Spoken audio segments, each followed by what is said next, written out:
하나님의 말씀 누가복음 12장 13절에서 21절까지의 말씀입니다.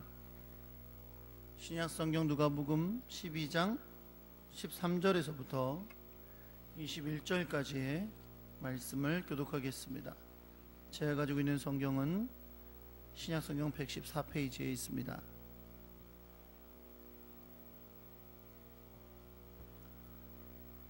누가복음 12장 13절입니다. 제가 한 절 읽고 여러분 한 절 읽고 교독하겠습니다. 무리 중에 한 사람이 이르되 선생님, 내 형을 명하여 유산을 나와 나누게 하소서 하니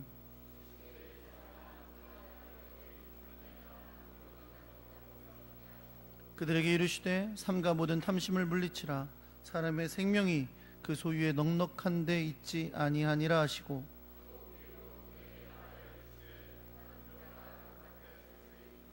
심중에 생각하여 이르되 내가 곡식 쌓아둘 곳이 없으니 어찌할까 하고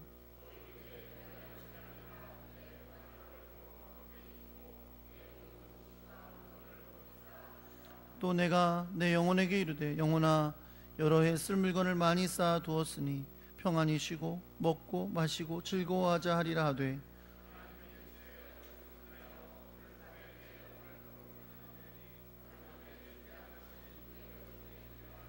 함께 있습니다. 자기를 위하여 재물을 쌓아두고 하나님께 대하여 부요하지 못한 자가 이와 같으니라. 아멘.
새로 나오신 분이 계셔서 소개하겠습니다. 우리 숙자 권사님의 남편 되시는 분이신데요. 우리 김경중 선생님 모셨습니다. 잠깐 자리에 일어나시겠어요? 일어나실 수 있으세요? 네, 박수로 환영하겠습니다. 네, 앉으셔도 됩니다. 기도하겠습니다.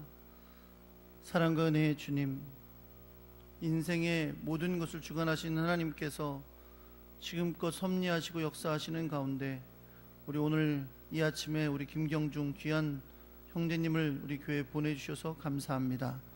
하나님이 기다리고 기다리시고 또 소망하시다가 오늘 불러주신 줄 믿습니다.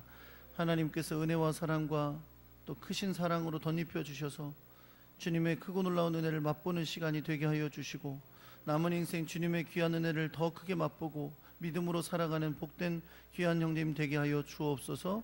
하나님의 크고 놀라운 사랑으로 또한 함께 하셔서 주님의 귀한 교회에서 귀한 교제와 사랑이 넘쳐나게 하시고 주의 말씀으로 남은 인생 살아가도록 주님께서 인도하여 주시옵소서. 하나님, 오늘 주님 앞에 우리가 마음을 다하 예물을 드렸습니다. 손길을 주님 기억해 주시고 그들의 물질 가운데 담긴 간절한 소망과 기도의 제목과 또한 교회를 사랑하고 하나님의 나라를 섬기는 마음을 기억하셔서 주님께서 갚아주시고 그 응답하여 주옵소서. 지혜와 사랑과 능력이 넘쳐나 세상 가운데 승리하게 하시고 하나님이 주신 열매들이 가득하게 하여 주시옵소서. 하나님 말씀을 듣는 시간입니다. 하나님께서 지혜를 더하여 주시고 성령으로 역사하사 주의 뜻을 깨닫고 순종하는 시간 되게 하여 주옵소서. 우리 주 예수 그리스도의 이름으로 기도합니다. 아멘. 할렐루야. 옆에 계신 분들하고 인사하겠습니다. 잘 오셨습니다. 사랑합니다.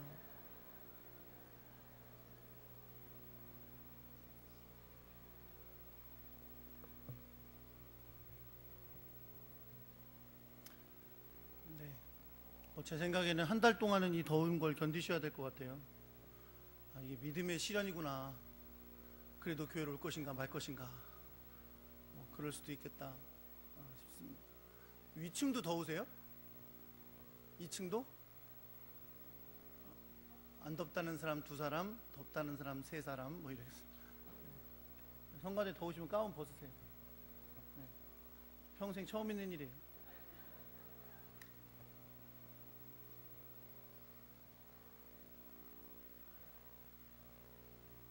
한번 따라해 보겠습니다. 하나님께 부요한 자.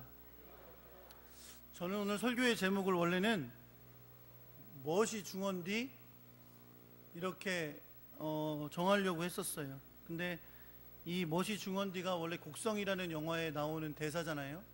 저는 그 영화를 보지를 못했거든요. 잘못하다가 내용을 이해하지 못하고 실수도 할 수 있겠다 싶어서 그냥 제목을 하나님께 부요한 자라고 잡았습니다. 무엇이 중헌디라는 그 대사가 영화에서 나왔기 때문에 유명하고 또 알려졌지만 사실 우리에게 한번 질문을 하게 되는 그런 대사예요. 도대체 무엇이 중헌디? 무엇이 중헌지도 모르면서 뭐 이렇게 말하잖아요. 우리도 세상을 살다 보면 정말 무엇이 더 중요한지를 모르고 살아가는 사람들을 볼 때가 있습니다. 그때가 참 안타까운 마음이 들죠. 특별히 이제 어른들은 자녀들이나 또 젊은 사람들을 볼 때 아이고 아직 어려가지고 뭐가 더 중요한지를 몰라 이렇게 생각하고 말하게 되기도 합니다. 근데 사실 여러분, 우리가 인생을 살아가면서 더 중요한 것을 깨닫고 그 길로 가는 것이 되게 중요하잖아요. 그렇죠? 한번 TV 프로그램에서 고등학교를 같이 나온 3명의 개그맨이 나와서 막 이야기하는 걸 들은 적이 있어요. 근데 그 중에 한 명에 대해서 그 옆에 이제 친구가 이야기를 하는데, 이 친구는 정말 학교 다닐 때 열심히 학교 생활했던 친구래요. 아침에 학교도 일찍 온대요. 6시, 7시 막 이럴 때 학교에 일찍 오고요. 학교에서 수업을 들을 때도요, 칠판만 딱 쳐다보는데 딴 데 안 쳐다보고, 쉬는 시간에 놀러도 안 간대요. 공부만 하겠다고 막 앞에만 쫙 쳐다보고 그렇게 공부하던 친구래요. 영어 단어도 얼마나 많이 외우고 막 교과서도 잘잘 외우던 친구래요. 그런데 등수가 자기는 53등, 그 친구는 55등. 중간에 야구부 한 명 뭐 이렇게요. 열심히 외우고 막 공부는 열심히 하는 것처럼 듣긴 듣는데 시험은 잘 못 보더라는 거예요. 어떤 사람이 시험 못 봐요? 무엇이 중요한지를 잘 모르면 쓸데없는 것만 막 외우고 다른 거 공부하냐고 시간 다 버리고 정말 중요한 거를 모르니까 시험을 잘 못 보게 되는 거죠. 우리 인생도요, 사람은 여러분 더 중요한 걸 잘 깨닫고 그 길로 걸어가는 것이 정말 귀하고 중요한 일입니다. 그렇게 믿으십니까? 오늘 본문에도요, 예수님이 보시기에 도대체 뭐가 더 중요한지를 알지 못하는 한 사람이 등장해요. 그리고 예수님은 이 사람의 태도와 생각을 근거로 예수님께서 또 다른 한 사람을 가정해서 예화를 들어서 말씀을 하십니다. 오늘 본문에요, 예수님 앞에 실제로 등장한 한 사람은 누구냐면 형과 유산 문제로 어려움을 겪던 사람이에요. 이 사람이 예수님께 와서 뭘 요청하냐면 형에게 말씀하셔서 나와 유산을 잘 나누게 하여 주옵소서라고 부탁합니다. 본래 여러분 율법에 의하면 아버지가 돌아가셔서 유산을 나눌 때에 원칙이 정해져 있어요. 그 중요한 한 가지 원칙은 형제가 그 유산을 나누어 갔는데 큰 형, 그러니까 장남에게는 2배의 몫을 주게 되어 있습니다. 신명기 21장 17절에 보면요, 장자는 아비의 기력의 시작이니 2배의 몫을 반드시 챙겨주라고 명령하고 계십니다. 그럼 율법이 있는데 왜 이 사람이 예수님에게 와서 우리 형에게 나와 유산을 잘 나누게 해달라고 부탁을 했느냐라는 거죠. 두 가지 가능성을 볼 수 있어요. 첫째, 이 사람은 장자가 2배의 몫을 가져가는 율법의 원리를 타당하게 생각하지 않는 거죠. 그래서 예수님에게 부탁하는 거예요. 예수님, 아무리 율법에는 장자가 2배를 가져가게 돼 있지만 예수님이 잘 말씀하셔서 제 형에게 저랑 그냥 똑같이 분배하여 가지게 해주세요. 이렇게 부탁을 했을 수 있고요. 두 번째는 어떤 불이한 유산 상속이 이루어져서 이 사람이 정당한 유산 배분을 받지 못했다라는 것으로 볼 수도 있습니다. 사실 거꾸로 얘기하면요, 여기서 성경에 형이라고 표현했지만 이 형이라는 표현은 형인지 동생인지 구분할 수 없는 단어예요. 거꾸로도 생각할 수 있어요. 어떻게 보면 이 사람은 지금 형인데 동생들이 자꾸 2배를 챙겨주지 않고 동일하게 나누려고 하는 그런 요청을 하는 것으로 볼 수도 있는 거죠. 이건 그냥 가정이에요. 성경에 그렇게 나와 있지는 않은데, 그런 어쨌든 유산에 관련된 그런 문제들이 발생해서 예수님에게 이것을 문의를 해오고 부탁을 했던 것입니다. 성경이 구체적으로 이 둘 중에 어떤 경우인지 아무것도 말씀하고 있지는 않지만 사실 이건 우리가 크게 알 필요도 없는 거예요. 왜냐하면요, 어떤 경우가 되든 예수님의 대답은 근본적으로 같기 때문입니다. 예수님은 뭐라고 답하시는 거냐면 이 사람에게 이렇게 말씀하세요. 이 사람아, 누가 나를 너희의 재판장이나 물건 나누는 자로 세웠느냐 라고 말씀하세요. 사실 좀 냉정해 보이죠. 예수님이 가서 부탁했는데 예수님이 그렇게 말씀하시는 거 보니까 굉장히 냉정해 보이는데, 이 내면에 숨겨있는 예수님의 마음은 뭐냐면 예수님은 지금 그들이 아버지의 유산을 가지고 다투는 것을 판결하실 생각이 없는 거예요. 그것이 예수님에게 그리 중요한 일이 아닌 거예요. 왜 그럴까요? 왜냐하면 예수님은 누가 얼마나 더 많은 물질을 가지고 있는가, 이것은 예수님의 입장에서 하나님 나라에서 중요한 것이 아니기 때문입니다. 오히려 이 일은 하나님 나라와 상관없는 이 세상 속에서 그들의 욕심이 만들어지는 그 이유만, 갈등의 이유만 되기 때문입니다. 사랑하는 성도 여러분, 우리 이 말씀 가운데서 이 중요한 사실을 깨닫고 오늘의 말씀을 더 깊이 들어가 보려고 합니다. 여러분, 솔직히 말하면 우리는 입만 열면 돈 버는 얘기합니다. 그렇죠? 누구 만나서 이야기하면 돈 버는 얘기, 잘 사는 이야기, 물질에 대한 이야기, 명예에 대한 이야기, 권력에 대한 이야기를 합니다. 그게 인생의 주된 관심사이기 때문이죠. 사람은 자기의 인생의 주된 관심사인 게 나도 모르게 입에서 나오게 되어 있어요. 아이들은 만나면 연예인 얘기, 그렇죠? 뭐 게임 얘기, 뭐 이런 거 나옵니다. 왜? 그게 자기들의 지금 인생의 주된 관심사고 즐거워하는 것이니까요. 그런 자에게 예수님은 그것은 예수님에게 있어서 주된 관심사가 아님을 나타내 보여주신 거예요. 그래서 이 사람에게, 이 사람아, 누가 나를 너희의 재판장이나 물건 나누는 자로 세웠느냐? 라고 말씀하시는 거예요. 사랑하는 성도 여러분, 우리도 매일매일 살아가는 인생 가운데 주님이 이렇게 말씀하실 것을 가지고 목숨 걸고 살고 있을지도 몰라요. 그거 갖고 다투고 있고, 그거 갖고 씨름하고 있고, 예수님은 그것에 대해서 이렇게 말씀하실 건데, 누가 나를 너희에게 그런 걸 관심 갖는 자로 세웠느냐 라고 말씀하시지 모를 일에 우리가 목숨 걸고 살아가고 있을지도 모릅니다. 그 사실을 어떻게 알 수 있어요? 예수님은 이어서 사람들에게 이렇게 말씀하세요. 삼가 모든 탐심을 물리치라. 사람의 생명이 그 소유에 넉넉한 데 있지 아니하니라. 이런 생각이 들지 않으세요? 여러분, 우리의 관심은 소유에 넉넉한 데 있거든요. 얼마나 더 넉넉해질까? 얼마나 더 많이 가질까? 얼마나 더 많이 누릴까? 그런데 관심이 있는데 주님의 관심은 그렇지가 않은 거예요. 왜냐하면 하나님의 나라는, 하나님 나라 안에 있는 사람의 생명은 소유에 많고 적음에 있는 것이 아니고 탐심에 의해서 좌우되는 것이 아니기 때문에 그렇습니다.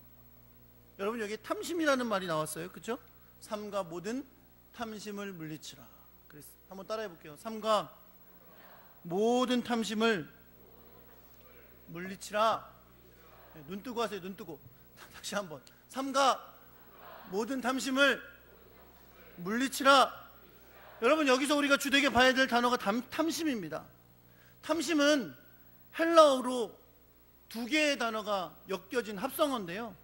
두 개의 단어가 이거예요. 첫째는 더 많은 이라는 뜻의 단어와 또 하나는 소유라는 뜻의 단어가 합쳐진 용어입니다.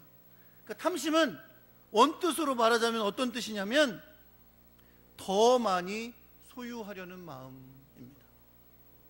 이게 탐심이에요. 이 탐심을 주님은 뭐라고 말씀하세요? 삼가 모든 탐심을 물리쳐라. 만약에 우리 가운데 더 많이 갖고 싶은 마음, 그것으로 내 마음에 가득하다면 주님은 우리에게 말씀하시는 겁니다. 그 탐심을 물리쳐라, 없애버려라 라고 말씀하고 있는 겁니다. 여러분, 이 탐심이라는 요 똑같은 단어가요, 로마서 1장 29절에 나오는데, 로마서 1장 29절에는 인간들이 죄에 대한 죄를 가진 성품으로 말미암아 범하는 수많은 범죄들을 나열하고 있어요. 그러니까 결국 이 탐심은 인간이 아담으로부터 내려온 죄성으로 말미암아 가지게 된 악한 성품이에요. 뭐가요? 탐심이요. 근데 그 탐심이 뭐라고요? 더 많이 가지고 싶은 마음, 더 많이 소유하고 싶은 마음이 바로 탐심입니다. 그 탐심을 주님은 어떻게 하라고 말씀하신다고요? 물리치라고 말씀하고 계신 것을 여러분 믿으시기 바랍니다. 네. 이렇게 아멘이 안 나올까요? 네. 다시 한번 탐심을 물리치시길 예수 그리스도의 이름으로 축원합니다. 네. 제가 지금 성경 얘기하고 있는 거예요, 여러분. 네. 제 얘기하고 있는 게 아니고 성경에 나온 거 얘기한 거죠. 네. 삼가 모든 탐심을 어떻게 하라고 그러셨다고요? 물리치라고 하셨어요. 지난주 말씀에 여러분, 바리새인들의 누룩을 주의하라 라는 주님의 명령 가운데 예수님은 사람을 죽인 후에 그 후에 아무것도 할 수 없는 자를 두려워하지 말고 누구 두려워하라 그랬어요? 사람을 죽인 뒤에 지옥에 던져 넣는 권세를 가지신 분을 두려워하라 그랬어요. 그게 누굽니까? 하나님이세요.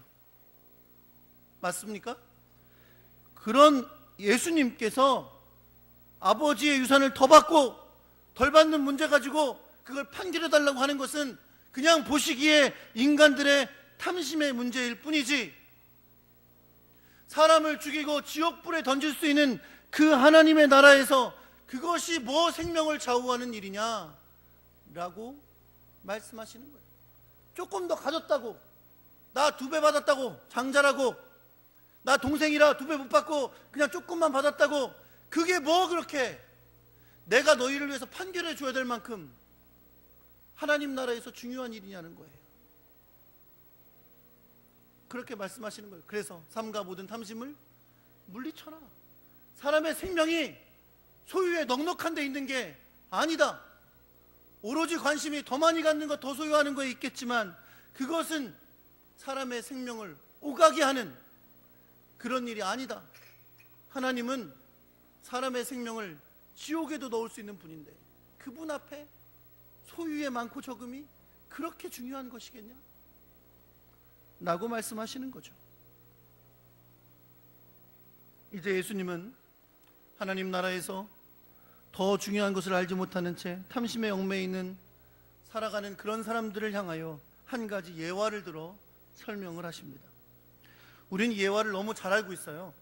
그래서 사람들은 주로 이 예화를 어리석은 부자의 비유 이렇게 제목을 붙이기도 합니다. 여러분 이 예화를 함께 살펴보면서 혹시 나는 부자와 같은 사람 아닌가 겸손히 돌아볼 수 있기를 예수 그리스도의 이름으로 축원합니다. 무조건 아니라고 생각하실 가능성이 있어요. 왜냐하면 난 부자가 아니니까. 그런 의미가 아니라 이 부자의 마음과 생각을 한번 겸손히 들여다보는 귀한 시간 될 수 있기를 예수 그리스도의 이름으로 축원합니다. 특별히 여러분, 이 부자의 예화를 예수님께서 드시면서 예수님께서 의도적으로 사용하신 것이 있음을 우리가 좀 기억하면서 살펴보아야 됩니다. 먼저 이 부자가 만나게 된 상황적인 배경을 한번 살펴볼게요. 지금 이 부자가 만나게 된 상황이 뭐냐면 그의 밭에 소출이 풍성했다는 거예요. 그러니까 자기가 애써서 노력해서 농사를 지었겠죠? 그렇죠? 그리고 그 밭에 소출이 풍성했어요. 성공적인 농사를 지은 거죠. 그러니까 우리가 뭐 비즈니스로 말하자면 성공적인 비즈니스를 해서 많은 결과물이 들어오게 된 거예요. 농사를 지은 사람한테 여러분 농사가 잘 돼서 소출이 많은 게 좋은 소식입니까? 나쁜 소식입니까? 좋은 소식이죠. 좋은 일이 그에게 일어났어요. 세상 부러운 일이죠. 그렇죠? 그런데 그런 일이 발생했는데 고민이 생겼어요. 어떤 고민? 너무 소출이 많아서 자기가 가지고 있는 곳간에 이걸 다 넣을 수가 없는 거예요. 이것도 세상 부러운 고민이죠. 그런 일은 있을 수 없지만 예를 들어서 우리의 통장이 제한돼 있어요. 돈을 얼마 이상 못 넣어. 예를 드는 거예요. 그런 게 어딨냐 그러지 마시고, 예를 들어 통장이 있어요. 근데 내가 올해 돈을 겁나게 벌었어. 죄송합니다. 이렇게 험악한 표현을 써서 굉장히 많이 벌었어요. 그래서 통장에 들어가지가 않아. 그런 일이 발생한 거예요. 그래서 이거 어떡하지? 고민이 돼요. 세상 부러운 고민이죠. 이런 고민 한번 해봤으면 좋겠네. 그런 고민이 지금 이 사람에게 있었던 거예요. 뭐 어떤 사람에게라도 일어날 수 있는 일이죠. 그렇죠? 열심히 일을 하고 그 일한 것에 대해 좋은 결과를 얻게 된 겁니다. 수입이 너무 많아서 감당할 수가 없을 정도였어요. 여러분, 감당할 수 없다는 건 뭘 뜻할까요? 아주 나쁜 표현을 하면 필요 이상 많은 거예요. 여러분 보세요. 이 농부가 곡간을 지어놨잖아요. 그렇죠? 원래 갖고 있던 곡간이 있었죠? 이 곡간에 가득 차게 채웠다면 그 사람에게 충분하지 않았겠어요? 그렇죠? 근데 지금 문제는 뭐 때문에 고민이에요? 이 곡간에 넘치게 있는 거예요. 넘치게. 그래서 고민이 발생한 것이죠. 이제 우리는 18절과 19절을 주목하여 볼 건데요. 제가 아까 말씀드린 대로 이 18절 19절을 말씀하시면서 예수님께서 의도적으로 사용하신 표현 방법이 있어요. 그게 뭐냐면 나라는 표현을 계속 반복해 쓰신 겁니다. 한국말 성경에도요, 18절과 19절에 나라는 표현을 6번 사용했어요. 근데 원래 헬라어 원문에는 6번이 아니라 11번을 사용했어요. 2절 안에 나라는 표현을, 나라는 표현을, 내가, 나, 그런 표현을 11번이나 사용했다는 거죠. 이런 성경 구절은 성경에 없습니다. 여기에만 예수님께서 의도적으로 사용하신 것인데요, 왜 이렇게 여기에서 나라는 표현을 계속 사용하신 거냐면, 예수님은 의도적으로 이 부자가 매우 자기 중심적이고 자기만을 바라보는 사람임을 표현하시기 위해서 그렇게 하신 거예요. 소출이 너무 많아서 곡식을 쌓아둘 곳이 없었던 부자는 이제 이렇게 생각합니다. 내가 이렇게 하리라 그러면서 결심해요. 뭐라고요? 내 곡간을 헐고 더 크게 짓고 내 모든 곡식과 물건을 거기 쌓아두리라. 창고를 리모델링 수준이 아니라 완전히 신축을 하는 그런 상황을 결정하게 된 것입니다. 그가 기존에 가지고 있던 곡간이 이 풍성한 열매로 말미암아 다 사용할 수 없게 되었어요. 그걸로 부족하게 된 거예요. 그래서 어떻게 해요? 새로 옛날 거 다 헐어버리고 새로운 더 큰 곡간을 지어서 이번에 소출한 모든 거 다 내가 가지고 있어야지, 보관해야지 라고 결정한 것입니다. 19절에서 예수님은 이렇게 곡간을 새로 지어 넘치게 추수한 것을 저장하려는 그의 의도를 말씀하고 있어요. 왜 이렇게 하려고 그러냐고 표현하는 거죠. 19절에 뭐라고 표현했어요? 내가 내 영혼에게 이르되 영혼아 여러 해 쓸 물건을 많이 쌓아 두었으니 평안히 쉬고 먹고 마시고 즐거워하자. 거기에도 여러분, 내가 내 영혼에게 여러 해 쓸 것을 많이 쌓아두지 내가 평안히 쉬고 내가 먹고 내가 마시고 내가 즐거워하자, 이렇게 표현되어 있어요. 일부러 예수님이 내가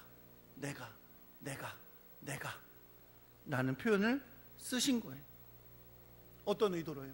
이 부자는 풍성한 곡식을 추수하게 된 것을 온전히 자기의 업적으로 여기고 있고, 그 풍성한 추수로 곡식을 가지는 것도 자신의 권한이라고 여기고 있고, 심지어 남은 곡식도 더 크게 곡간을 지어서 계속 소유하고 싶은 것도 자기의 결정이라고. 왜? 자기 거니까. 그리고 자기는 자기 영혼에게 명령해서 그 넉넉하고 넘치는 곡물을 쌓아두고 이제 편안히 쉬고 먹고 마시고 즐기자 라고 자기 삶을 결정하는 사람으로 보여주고 계신 겁니다. 철저하게 예수님은 이 부자의 이야기 속에서 하나님의 이름도 이웃이나 형제나 어떤 사람의 이름도 완전히 배제시키고, 이 부자가 오로지 이 풍성한 추수를 얻은 것을 자기 혼자 누리려 하고 있음을, 쌓아두려 하고 있음을, 그걸로 즐기고 행복하고 그것으로 평안하려고 하고 있음을 보여주고 계신 것입니다. 사랑하는 반석교회 성도 여러분, 이쯤에서 우리 스스로에게 한번 질문해 보면 좋겠어요. 이 부자의 상황과 그의 결정을 어떻게 느끼십니까? 참으로 축하하실 일입니다. 축하드립니다. 그렇게 수출이 많아서 창고를 리모델링 하시고 곡식을 쌓아놓고 몇 년이 지나도 누릴 수 있는 그만큼을 가지신 선생님께 깊은 찬사와 축하를 올려드립니다. 이러고 싶은 마음이십니까? 왜 나한테는 그런 일이 일어나지 않는 겁니까? 정말 대박이네요, 이렇게 말하고 싶으십니까? 나에게 그런 일이 일어났다면 나는 어떻게 할까요? 오늘날 세상에 살아가는 모습은 바로 이런 것이죠. 자기가 노력해서 유익을 누리고 그것 가지고 살아갈 수 있는 자격이 누구에게나 있다고 여기는. 그래서 여러분, 우리 신앙생활도 그렇게 변해요. 우리의 신앙생활도 결국 우리의 삶에 지금 이 부자가 누리고 있는 그 누리는 것이 일어나는 게 내 신앙생활의 목표예요. 신앙생활 열심히 잘해서 곡물이 넘치게 나가지고 창고를 리모델링하게 해주세요. 그게 마치 내 신앙생활의 목표인 것처럼 신앙생활하는 우리의 모습을 우리는 보고 있습니다. 왜 이렇게 부흥강사 목사님들이, 제가 부흥강사 목사님들을 비하하는 게 아니고요, 그 메시지 중에 빠지지 않는 게 있어요. 항상. 그렇죠? 집회를 며칠 하면 그 중에 하루는 꼭 이걸 합니다. 뭐예요? 물질에 복 받는 비결. 물질에 복 받는 비결. 왜 꼭 하시게요? 그걸 듣고 싶어 하니까. 그렇죠? 어디서 돈 버는 비결 그러면 다 찾아가듯이, 그것도 뭐 말씀으로 가르쳐 준다니까 얼마나 좋아요. 너무너무 좋아하니까. 사랑하는 성도 여러분, 예수님은 당신이 든 그 예화에서 그 부자에게, 그리고 그 부자를 보면서 나도 저렇게 됐으면 좋겠다, 나도 저런 일이 진짜 일어났으면 좋겠는데 왜 나한테는 안 일어나, 생각하는 우리들에게 주님은 이렇게 말씀하세요. 야, 이 어리석은 자들아, 오늘 밤에 내 영혼을 도로 찾으리니 그러면 내 준비한 것이 누구의 것이 되겠느냐. 여러분, 갑자기요 하나님의 이름이 등장해요. 하나님께서 내 영혼을 찾으시면 내 준비한 것이 누구의 것이 되겠느냐. 지금까지 18절 19절에서 예수님은 오로지 내 영혼 내가 누리리라, 내가 평안하리라, 내가 가지리라, 내 창고 넓게 하리라 라고 말하던 그에게, 너밖에 모르던 그에게, 나밖에 모르던 그 부자에게, 야, 이 어리석은 자야, 내 생명을 빼앗아서 지옥불에도 넣으실 수 있고 천국에도 가게 하실 수 있는 그 하나님이 오늘 내 영혼을 찾으실 텐데, 그러면 내가 준비한 그 물질, 쌓아놓은 창고, 리모델링한 창고 다 누구의 것이 되겠냐 라고 말씀하시는 거죠. 바리새인의 누르게에 말씀하시면서 정말 두려워할 대상은 너의 영혼을 지옥에 넣으실 수 있는 그 하나님이라는 걸 말씀하셨던 그 하나님께서 물질만 쫓아 살고 물질만 누리려고 하고 쌓아두려고 하는 그에게 그렇게 말씀하고 계신 겁니다. 그리고 주님은 하나님 나라의 백성으로서 올바른 삶의 모습을 이렇게 결론적으로 말씀합니다. 한번 따라해 볼게요. 자기를 위하여 재물을 쌓아두고 하나님께 대하여 부요하지 못한 자다. 사랑하는 성도 여러분, 하나님은 그런 사람들에게 어리석은 자라고 말씀하시면서 그날 밤 그 영혼을 찾으시겠다라고 말씀하시면, 너희 내 영혼을 찾으면 어떻게 되겠냐고 말씀하십니다. 그러나 여러분, 주님은 이 말씀 가운데서 그날 밤 너희가 죽으면 그 곡물은 아무것도 아니잖아. 생각해봐. 그러니까 공수래? 공수거야. 사람은 빈손으로 왔다가 빈손으로 가는 거야. 네 재물 쌓아가지고 올라갈래? 지금 이 말씀을 하시는 게 아니에요. 그건 불교에서 하는 얘기죠. 그렇다면 여러분, 만약에 예수님이 그런 뜻으로 이 말씀을 하셨다면 그 곡식을 많이 추수한 것 자체가 별 의미 없다, 허무한 거다 라고 말씀하셨을 거예요. 그러나 주님이 강조하시는 건 그게 아닙니다. 주님은 그 풍성한 추수의 결과를 오로지 자기 자신만을 위해 쌓는 것에 만족하고 하나님께 대해서는 부요하지 못한 그 부자를 어리석다고 하시는 거예요. 여러분, 우리의 인생은 언젠가 끝날 겁니다. 맞습니까? 언젠가 끝날 거고요. 우리는 우리의 영혼을 천국에 보내실 수도 있고 지옥에 보내실 수 있는 하나님 앞에 서게 될 거예요. 그때 하나님은 우리가 이 땅에서 쌓은 거는 전혀 보지 않으실 겁니다. 서울대 출신 올라왔네. 보지 않으실 거예요. 야, 이거 땅에서 한 3억 갈고 살던 사람 올라왔네. 아니, 쟤는 3천밖에 못했대. 그렇게 하실까요? 우리가 이 땅에서 쌓은 거는요, 아무 가치 없을 거예요. 언제요? 하나님 앞에 섰을 때요. 그러나 분명 우리가 하나님 앞에 섰을 때 어떤 자는, 야, 너는 이곳에 네가 쌓아놓은 것이 이만큼 있다. 하늘 창고에 네가 이만큼이나 쌓았느니라 라고 말씀하실 사람이 있을 거라는 겁니다.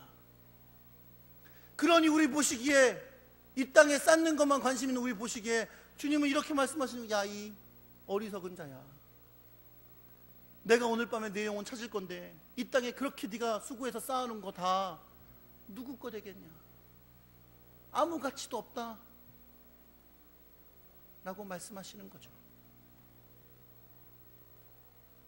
마태복음 25장에 나오는 양과 염소의 비유 여러분 아세요? 아시겠죠? 주님이 다시 오셨는데 사람들을 온 세상의 사람들 다 모으십니다. 근데 둘로 나누세요. 오른편에는 양, 왼쪽에는 염소. 그쵸? 양에 선 사람들에게 주님이 말씀하시죠. 내 아버지께 복받을 자들이여 나와 창세로부터 준비한 예비된 나라를 상속받아라 그러십니다. 그러면서 말씀하시기를 내가 줄일 때에 너희가 먹을 것 주었고 목마를 때에 마시게 했고 나그네 되었을 때 영접했고 헐벗었을 때 옷을 입혔고 병들었을 때 돌보아주고 옥에 갇혔을 때 와서 보았느니라. 그랬더니 양들이 말해요. 아니 주님, 우리가 언제 주님이 줄이신 걸 보고 음식을 대접했고 목마르신 거 보고 마시게 했고 언제 헐벗으신 거 보고 입혔나이까? 언제 병드신 것 보고 옥에 갇히신 거 보고 가서 뵀습니까? 주님이 말씀하세요. 내가 진실로 너희에게 이르노니 너희가 여기 내 형제 중에 지극히 작은 자에게 한 것이 곧 내게 한 것이니라. 왼쪽에 있는 염소들에게 말씀합니다. 이 저주받을 자들아, 나를 떠나 마귀와 그 사자들을 위하여 예비된 영원한 불에 들어가라. 내가 줄일 때에 너희가 먹을 것 주지 않았고 목마를 때 마시게 하지 않았고 나그네 되었을 때 영접하지 않았고 헐벗었을 때 옷 입혀주지 않고 병들었을 때 옥에 갇혔을 때 돌보지 아니하였느니라. 이 사람들이 말하죠. 주여, 언제 주님이 우리한테 오셔서 먹을 거 달라고 줄이시다고 목마르시다고 나그네 됐다고 언제 병들었다고 말씀하셨습니까? 그때 주님이 이렇게 말씀하시죠. 이 지극히 작은 자 하나에게 하지 않은 것이 내게 하지 아니한 것이니라. 사랑하는 성도 여러분, 내가 가진 물질 가지고 어려운 사람 도울 수 있어요. 구제합시다, 선교하는 데 입습시다, 할 수 있어요. 그렇죠? 하면 좋겠지만 안 하는 건 어쩔 수 없지 뭐. 아니요,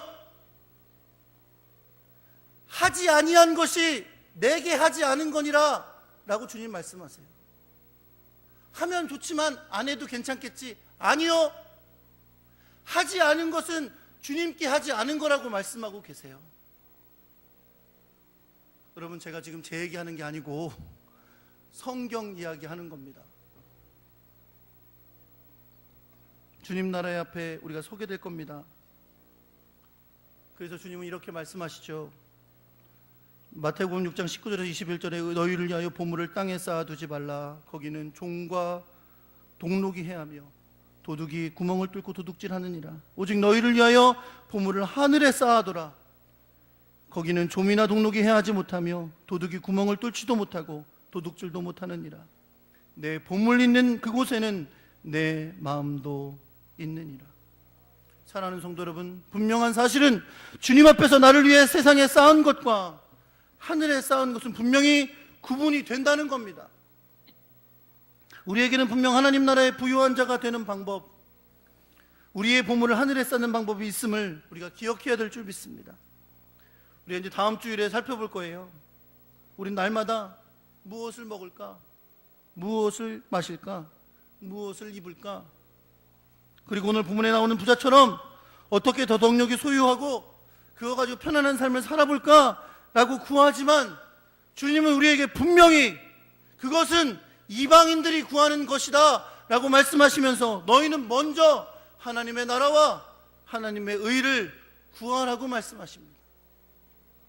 오늘 본문에 근거한다면 우리는 먼저 하나님의 나라의 보물을 쌓는 지혜로운 사람이 되어야 될 줄 믿습니다.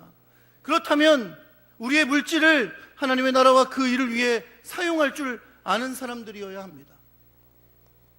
마태복음의 비유에서 보여준 것처럼 가난한 자와 고통 가운데 있는 자들을 위해 우리의 물질과 시간과 정성과 사랑을 나누어 줄 수 있는 것, 그것이 주님의 나라에서 부유해지는 일입니다. 부자가 많은 소출을 얻어 부유하게 된 것이 잘못이 아니에요. 지금 여러분, 저는 부자 되지 말라고 말씀드리는 거 아니에요. 오늘 성경에 나오는 부자처럼 여러분도 이 부자에게 주신 놀라운 소출의 복이 여러분에게 있으시기를 우리 주 예수 그리스도의 이름으로 축원합니다. 그러나 잊지 않아야 될 것은 그 하나님의 나라는 이 땅의 소유에 많고 적음에 있는 것이 아니라는 거예요.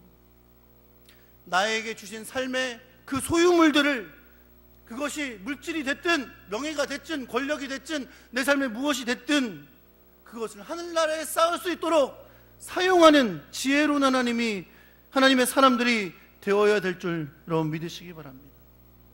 여러분과 제가 하나님 앞에서 부유한 자가 되기를 예수 그리스도의 이름으로 축원합니다. 부자는 많은 소출을 보았을 때 가장 중요한 것을 잊었었어요.